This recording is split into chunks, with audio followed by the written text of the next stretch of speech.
Kadang, cinta datang bukan di waktu yang tepat. Tapi ketika hati yang hancur saling bertemu, segalanya jadi tak terkendali.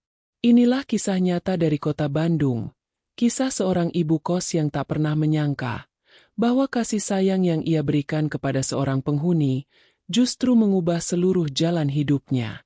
Halo teman-teman semua. Salam hangat dari kota Bandung tercinta bunga sakura. Semoga kita semua selalu diberi kesehatan, umur panjang, dan rezeki yang berkah. Sebelum kisah ini dimulai, jangan lupa klik tombol subscribe. Nyalakan loncengnya bel agar kalian gak ketinggalan kisah nyata penuh makna lainnya. Dan setelah menonton, tinggalkan komentar tentang pelajaran apa yang kalian ambil dari cerita ini. Rumah itu berdiri di sebuah gang kecil di pinggiran kota Bandung. Temboknya mulai pudar, gentingnya berlumut, dan pintu kayunya mengeluarkan bunyi berderit setiap kali dibuka. Di balik kesederhanaan itu, ada sosok wanita yang setiap harinya berjuang melawan sunyi. Rini, seorang janda berusia 38 tahun. 2 tahun sudah suaminya meninggal karena sakit. Sejak itu, rumah besar yang dulunya ramai oleh canda dan suara anak-anak kos, kini hanya menyisakan Rini dan beberapa penghuni baru. Ia mengelola kos itu sendiri, menyiapkan air galon, menyapu halaman, dan menyambut siapapun yang datang dengan senyum yang mulai tampak lelah. Setiap pagi, aroma kopi hitam dan gorengan dari dapur kecil jadi rutinitas Rini. Ia menata sarapan untuk para penghuni kos, 2 mahasiswa, 1 karyawan pabrik, dan 1 pemuda baru yang baru saja pindah ke Bandung untuk kuliah sambil bekerja paruh waktu. Namanya Dimas, 23 tahun, sopan, tenang, dan sedikit pemalu. Hari pertama Dimas datang, Rini memperhatikannya dari jauh. Pemuda itu datang dengan satu ransel dan wajah yang seperti menanggung banyak beban hidup. Ia menunduk sopan ketika berbicara. "Permisi, Bu. Ini masih ada kamar kosong, kan?" "Ada, Nak. Paling ujung, dekat dapur. Kalau mau, nanti Ibu bantu bersihkan dulu." Dimas tersenyum kecil. "Terima kasih, Bu." Senyum itu sederhana, tapi ada sesuatu di sana, ketulusan, dan entah kenapa, ketenangan yang hangat. Rini tidak tahu kenapa, tapi setiap kali melihat Dimas, ada rasa iba yang sulit dijelaskan. Ia melihat bayangan anaknya sendiri yang kini merantau keluar kota. Hari-hari berikutnya berjalan seperti biasa. Dimas termasuk penghuni yang sopan dan rajin. Setiap pagi ia berangkat kuliah sambil menenteng tas kecil. Lalu sore harinya bekerja di warung makan dekat kampus. Kadang, jika pulang larut, ia masih sempat menyapa Rini yang duduk di teras. "Ibu belum tidur?" "Belum, Nak. Ibu lagi nunggu air galon diantar." "Kamu capek ya? Kerja sampai malam?" "Lumayan, Bu. Tapi lebih capek kalau nganggur," jawabnya sambil tertawa kecil. Rini tersenyum. Dari percakapan sederhana itu, perlahan muncul rasa hangat yang lama tidak ia rasakan.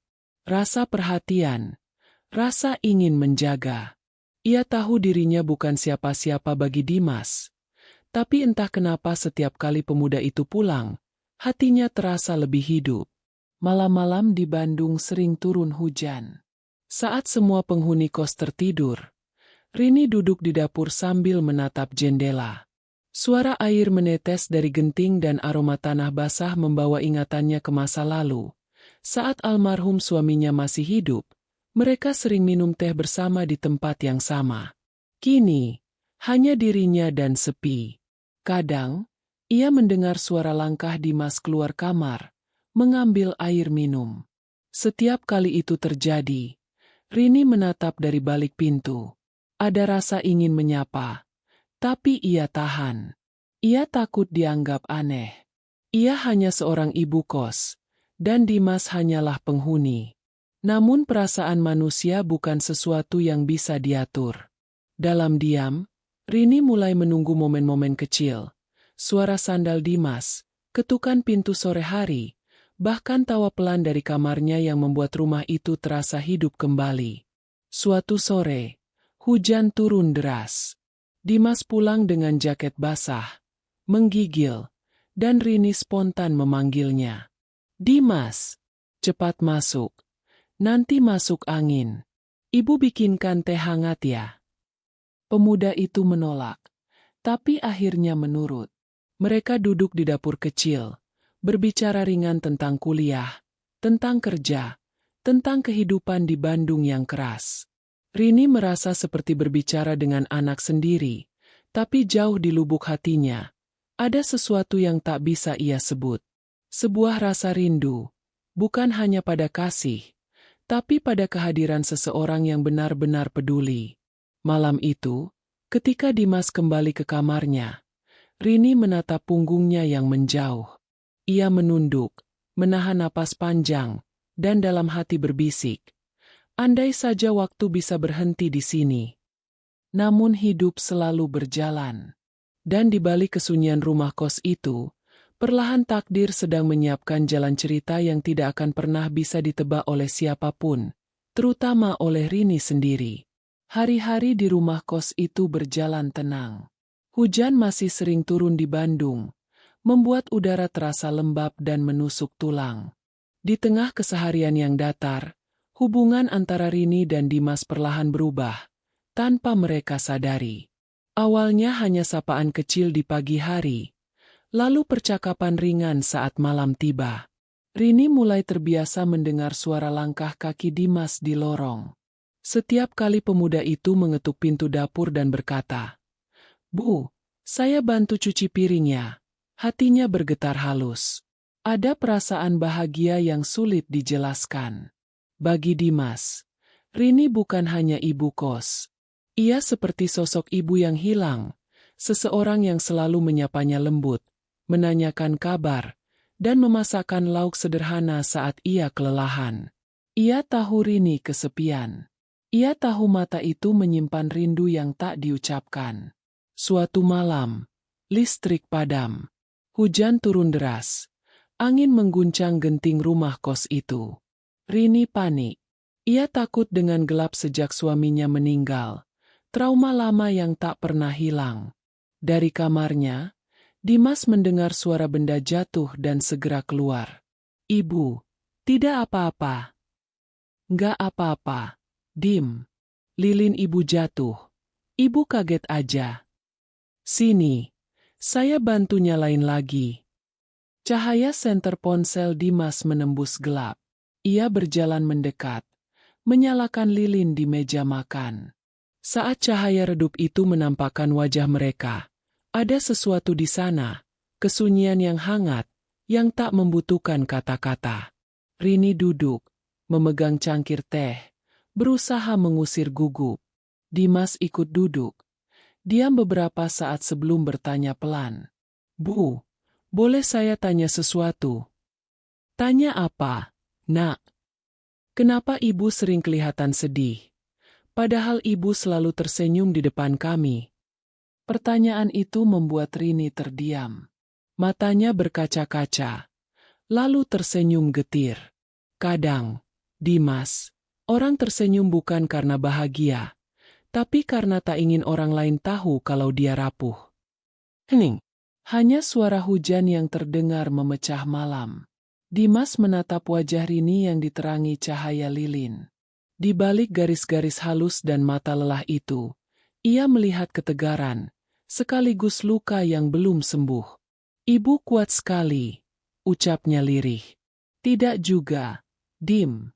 Ibu hanya belajar untuk tidak menyerah." Rini kemudian tertawa pelan, mencoba mencairkan suasana. Tapi dalam tawa itu, ada sisa air mata yang tak tuntas. Dimas ingin berkata sesuatu, tapi ia takut salah.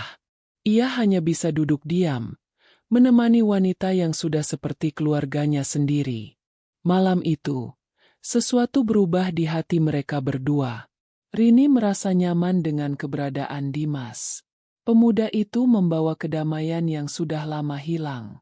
Sedangkan bagi Dimas, Setiap kali melihat Rini, ia merasa hangat, perasaan yang belum pernah ia rasakan sejak kehilangan ibunya bertahun lalu. Hari-hari setelah itu, perhatian kecil mulai tumbuh. Rini sering menyisihkan lauk untuk Dimas. Kadang, ia mengetuk pintu dan berkata, "Dimas, ibu masak sayur asem. Makan di dapur aja biar hangat." Dan Dimas selalu menurut. Duduk berdua di meja kayu kecil itu sambil bercerita tentang hidupnya. Dari cerita itu, Rini tahu kalau Dimas hidup sederhana. Ibunya sudah lama meninggal, ayahnya bekerja jauh di luar Jawa, dan untuk bertahan hidup, Dimas harus kuliah sambil bekerja di warung. Mendengarnya, Rini terenyuh. Hatinya semakin lembut pada anak itu. Kadang ia berdoa dalam diam, "Ya Allah, lindungi anak ini, jangan biarkan dia menyerah." Namun, seiring waktu, perhatian itu tumbuh jadi rasa yang lebih dalam. Rini mulai gelisah jika Dimas pulang terlambat. Ia merasa kehilangan bila tidak melihat pemuda itu seharian. Ia tahu itu tidak seharusnya terjadi. Ia menolak, tapi hatinya tak bisa dibohongi. Suatu sore, Rini menatap bayangan dirinya di cermin kamar. Wajahnya mulai menua, tapi hatinya masih seperti gadis muda yang mudah bergetar oleh kebaikan kecil. Ia tersenyum miris, malu pada dirinya sendiri, tapi juga tak sanggup menghentikan rasa yang tumbuh perlahan. Sementara itu, Dimas pun sering memikirkan Rini. Ia tak tahu kenapa, tapi setiap kali melihat wanita itu tersenyum, dadanya terasa tenang. Ia merasa dibutuhkan, dihargai, bahkan dicintai dengan cara yang lembut dan tulus. Malam demi malam, mereka semakin dekat. Tidak dengan niat buruk, tapi karena hati mereka sama-sama mencari tempat untuk beristirahat. Dan tanpa sadar, perhatian berubah jadi perasaan. Perasaan yang belum sempat mereka pahami, tapi diam-diam telah mengikat keduanya dalam tali halus yang rapuh namun nyata. Langit Bandung malam itu kelam. Awan menggumpal pekat, dan hujan turun deras seolah ingin menumpahkan segala resah yang terpendam di bumi. Petir menyambar, membuat kaca jendela rumah kos bergetar pelan. Rini menatap dari balik tirai, tubuhnya sedikit menggigil. Ia tidak pernah menyukai malam badai. Suara hujan yang menimpa genting mengingatkannya pada malam saat suaminya menghembuskan napas terakhir, sendirian, di rumah sakit, sementara ia tak sempat mendampingi. Rasa bersalah itu selalu datang setiap kali hujan deras turun. Dari kamar sebelah, terdengar langkah tergesa. Dimas keluar membawa handuk, berusaha menampung air bocor dari atap yang merembes. Rini segera menghampiri. "Dimas, bocor lagi ya di kamarmu?" "Iya, Bu. Sudah saya tampung, tapi airnya banyak banget." "Sini, bawa embernya. Ibu bantu." Mereka berdua memindahkan ember dan kain pel di tengah suara hujan dan petir yang saling bersahutan. Dimas tampak basah kuyup, sementara Rini memegang senter kecil dari ponselnya. Lampu tiba-tiba padam. Rumah kos gelap gulita. "Ya Tuhan," bisik Rini pelan, menahan napas. "Tenang, Bu. Saya di sini," jawab Dimas cepat. Dalam gelap, Dimas menyalakan lilin. Cahaya temaram itu menari di antara bayangan dinding, menciptakan suasana aneh, sepi, namun hangat. Rini duduk di kursi ruang tamu, tangannya gemetar menahan dingin. Dimas mengambilkan selimut kecil dari kamarnya. "Ibu kedinginan, ya? Ini selimut. Pakai dulu. Kamu sendiri nanti malah basah." "Nggak apa-apa, Bu. Saya kuat." Rini memandang Dimas lama. Dalam cahaya lilin, wajah pemuda itu tampak begitu teduh. Ia melihat bukan hanya penghuni kos, tapi sosok yang telah lama membuat hatinya terasa hidup kembali. Dan tanpa ia sadari, ada air mata jatuh di pipinya. "Dimas, Suaranya bergetar. Iya, Bu. Terima kasih. Ya, sudah sering bantu Ibu akhir-akhir ini. Ibu nggak usah bilang terima kasih. Saya malah senang bisa bantu. Rini tersenyum samar. Tapi senyum itu berubah jadi tangis pelan. Ia menutup wajahnya dengan tangan, menahan emosi yang tiba-tiba menyeruak. Dimas kebingungan, lalu duduk di sebelahnya. Bu, kenapa nangis? Ibu cuma merasa sepi, dim. Kadang ibu nggak tahu harus kuat sampai kapan. Dimas diam. Ia tak pandai bicara. Ia hanya tahu satu hal. Ia tidak tega melihat wanita itu menangis. Pelan-pelan, ia meraih tangan Rini, sekadar ingin menenangkan. Tapi di balik sentuhan itu, sesuatu terasa lain. Dalam, dekat, waktu seolah berhenti. Hanya ada suara hujan, napas mereka, dan getar di dada yang sulit diartikan. Rini ingin menarik tangannya, tapi Dimas menatap dengan tatapan tulus yang membuatnya tak sanggup bergerak. Tatapan itu bukan nafsu, bukan rasa iba, melainkan rasa ingin melindungi. Namun hati manusia selalu punya ruang yang lemah. Ketika kesepian bertemu perhatian, batas-batas bisa hilang begitu saja. Rini memalingkan wajah, menatap jendela yang diselimuti air hujan. Kita nggak boleh begini, Dim. Saya tahu, Bu. Tapi saya juga nggak mau lihat ibu terus menangis sendirian. Kata-kata itu membuat Rini terdiam. Di dada, perasaannya bertabrakan antara benar dan salah, antara rasa butuh dan rasa takut. Tapi malam yang dingin, suara hujan yang menenangkan, dan hati yang rapuh membuat segalanya kabur. Lilin di meja bergetar ditiup angin. Cahaya makin redup. Dan malam itu akhirnya bercinta dan kasih sayang. Dimas dengan perlahan melepas baju Ibu Rini dan Ibu Rini hanya terdiam pasrah apa yang dilakukan Dimas. Dimas mencium Rini begitupun Rini mencium Dimas. Mereka berciuman bibir. Dimas ngemut susunya dan Rini jilat batangnya Dimas sampai mereka puas.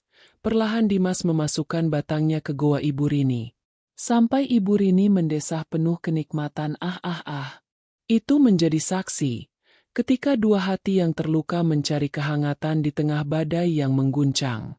Tak ada kata, tak ada rencana. Hanya mata dan napas yang saling mencari ruang di antara kesunyian. Mereka sama-sama tahu, apa yang terjadi malam itu bukanlah kebetulan, tapi juga bukan hal yang mudah untuk dimaafkan. Di luar, hujan terus turun tanpa henti. Dan di dalam rumah kos tua itu, satu rahasia baru lahir. Rahasia yang kelak akan mengubah seluruh jalan hidup mereka berdua. Rini terbangun dini hari. Cahaya redup lilin sudah padam. Hanya sisa abu di piring kecil. Ia duduk lama, menatap jendela. Dadanya sesak oleh rasa yang bercampur. Penyesalan, kehangatan, dan ketakutan. Dimas tertidur di kursinya. Kepala bersandar lemah. Rini menatapnya, lalu berbisik pelan. Maafkan ibu, nak, ibu hanya manusia. Dan air mata pun jatuh lagi, menyatu dengan sisa dingin dari hujan malam yang belum reda. Hari-hari setelah malam itu berjalan seperti biasa, di luar. Namun di dalam hati Rini dan Dimas, semuanya berubah. Setiap kali mereka bertemu di dapur atau halaman belakang kos, ada tatapan canggung yang cepat-cepat dihindari. Kata-kata menjadi pendek, senyum menjadi kaku, dan waktu seolah berjalan pelan di antara dua jiwa yang berusaha melupakan, tapi tak bisa. Rini mulai menutup diri. Ia tak lagi sering duduk di teras seperti dulu, tak lagi membawakan kopi untuk penghuni kos. Ia lebih sering di kamarnya, termenung memandangi langit sore yang memerah di atas Bandung. Hatinya seperti terbakar oleh rasa bersalah. Setiap kali ia melihat Dimas dari jauh, rasa itu kembali menyesakkan. Astagfirullah, bisiknya pelan, menahan air mata. Apa yang sudah ibu lakukan? Namun, penyesalan bukanlah tombol yang bisa ditekan. Ia hidup, berdenyut, menuntut untuk dihadapi. Dan di sisi lain, Dimas sendiri tak kalah bingung. Ia berusaha menjaga jarak, tapi bayangan wajah Rini terus menghantui setiap malamnya. Ia merasa bersalah, tapi juga merasa ingin memperbaiki, entah bagaimana caranya. Suatu pagi, ketika penghuni kos lain sudah pergi kerja, Dimas nekat mengetuk pintu kamar Rini. "Ibu, boleh saya bicara sebentar?"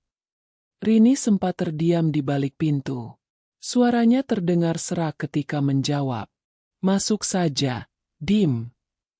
Dimas melangkah masuk perlahan. Ia menatap Rini yang duduk di tepi ranjang. Wajahnya pucat, matanya sembab. Hening beberapa saat. Hanya suara kipas angin yang berputar malas di langit-langit. "Bu, saya minta maaf. Malam itu, saya..." "Sudahlah, Dim," potong Rini cepat. "Ibu yang salah. Ibu yang harusnya bisa jaga diri. Kamu nggak salah. Tapi saya juga manusia, Bu. Saya sadar saya sudah kelewatan." Rini menatapnya, dan di matanya ada luka yang dalam. "Kadang ibu iri, Dim. Iri sama perempuan lain yang punya suami, punya rumah tangga, punya tempat bersandar. Ibu cuma punya kesepian dan rumah kos ini." Ia menarik napas berat. "Tapi sekarang, ibu takut. Takut dosa ibu ini akan dibalas." Dimas menunduk. Ia ingin berkata bahwa perasaannya tulus. Tapi kata-kata itu terdengar sia-sia di antara dosa dan rasa bersalah. Ia memilih diam. Diam yang menjerit. Beberapa minggu berlalu. Bandung mulai memasuki musim kemarau. Hujan berhenti, tapi hati Rini justru makin basah oleh rasa takut yang baru. Tubuhnya mulai menunjukkan tanda-tanda aneh. Mual di pagi hari, pusing, dan siklus bulanannya tak kunjung datang. Suatu sore, ketika matahari condong ke barat, ia memutuskan memeriksakan diri ke bidan langganannya. Setelah beberapa menit pemeriksaan, bidan itu menatapnya dengan tatapan lembut tapi tegas.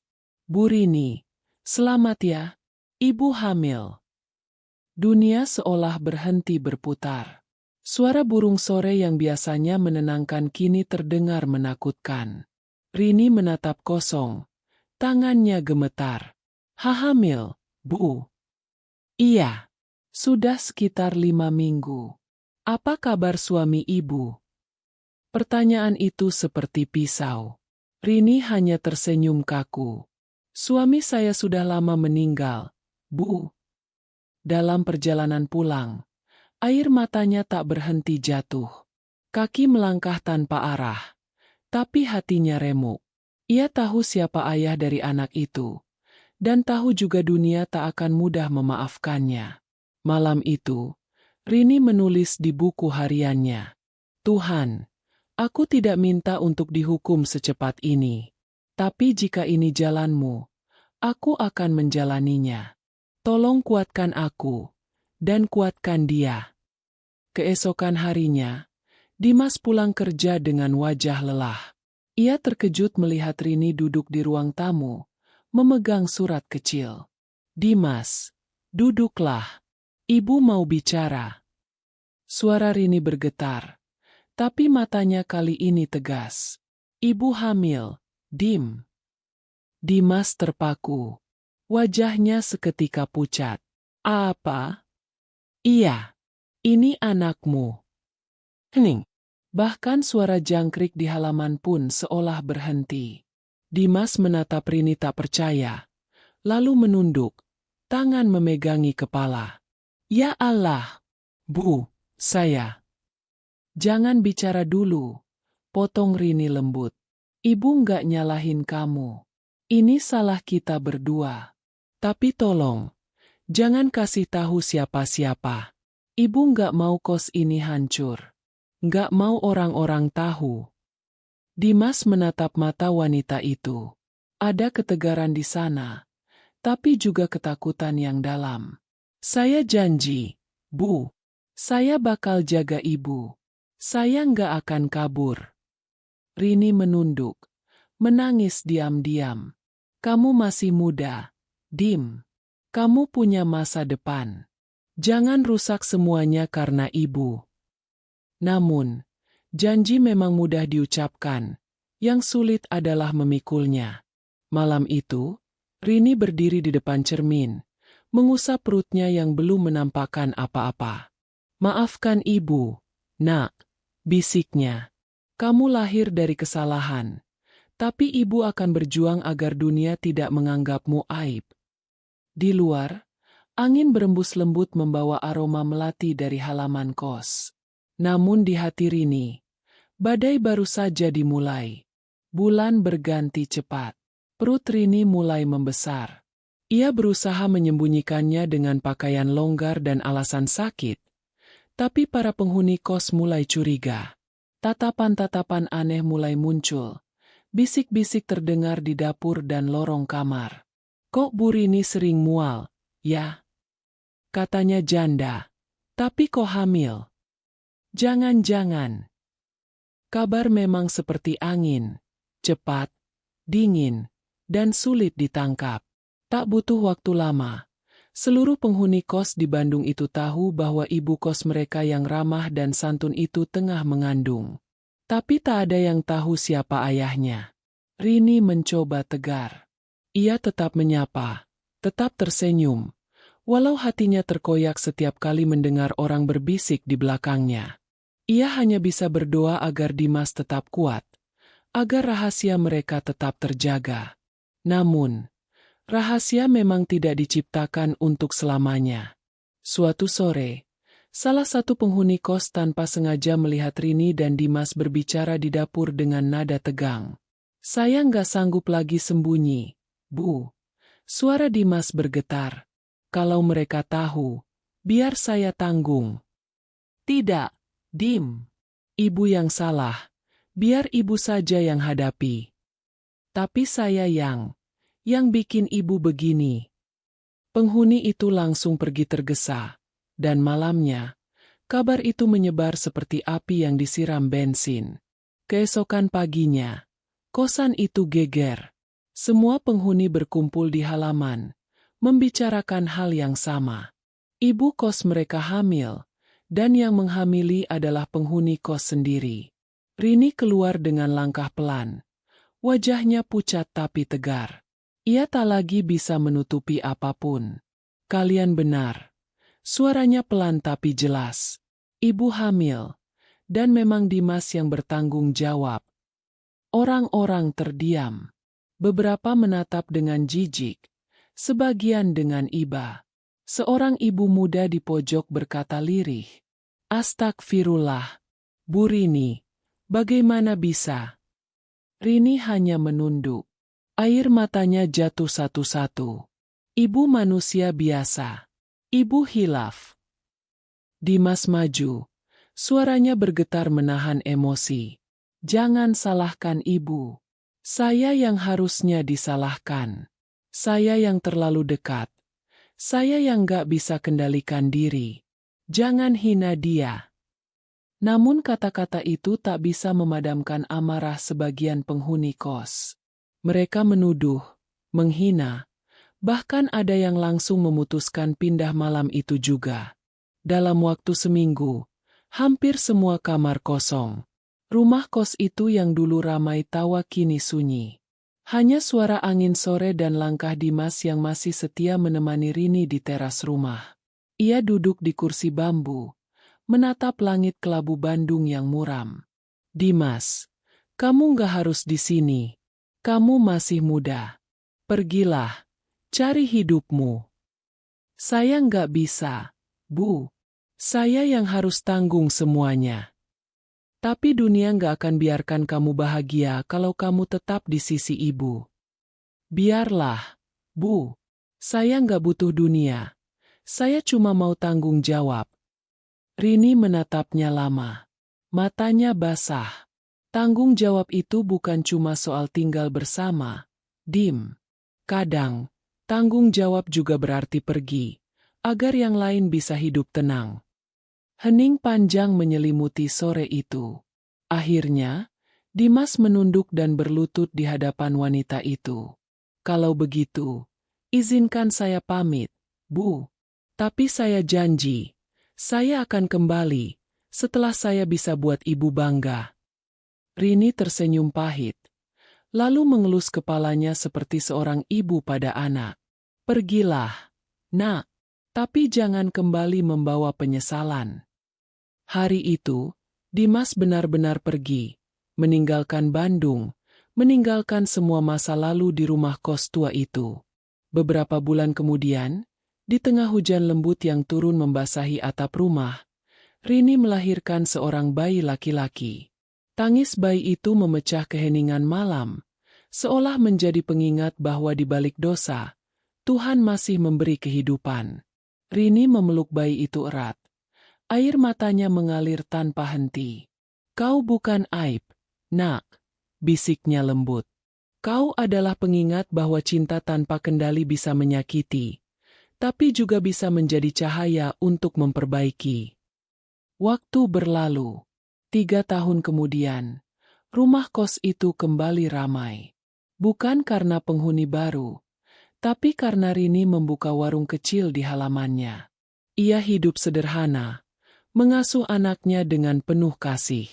Ia tidak lagi menyesal, hanya belajar berdamai. Suatu sore, ketika langit Bandung berubah jingga keemasan, seorang pria datang. Tubuhnya lebih tegap, wajahnya lebih dewasa.